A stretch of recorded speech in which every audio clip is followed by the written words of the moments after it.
બનાસકાંઠાના નવા જિલ્લા પોલીસ વડા પ્રશાંત સુબેએ કાર્યભાર સંભાળતા પહેલા માં અંબાના દર્શન કર્યા.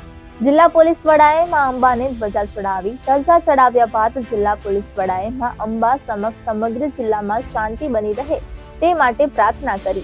આગામી ભાદરવા પૂનમનો મેળો સુખરૂપ સંપન્ન થાય તે માટે માં અંબા પાસે આશીર્વાદ પણ માંગ્યા.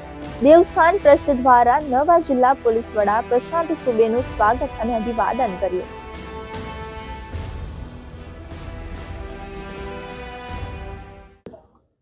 એસપી બનાસકાંઠા તરીકે નિયુક્તિના પહેલાં આજ અંબાજી માતાના દર્શનમાં આજ હું અહીંયા આવ્યો છું. ધ્વજા ચઢાવીને માતાજીના ચરણોમાં પ્રાર્થના કરવા માગું છું કે જિલ્લામાં આવનાર ભાદરવી પૂનમના મેળામાં શાંતિ બનાવી રહે અને રાજ્યમાં અને જિલ્લામાં બહુ શાંતતાના વાતાવરણમાં આવનાર સમય વીતે તેવી અમારી પ્રાર્થના છે. ધન્યવાદ.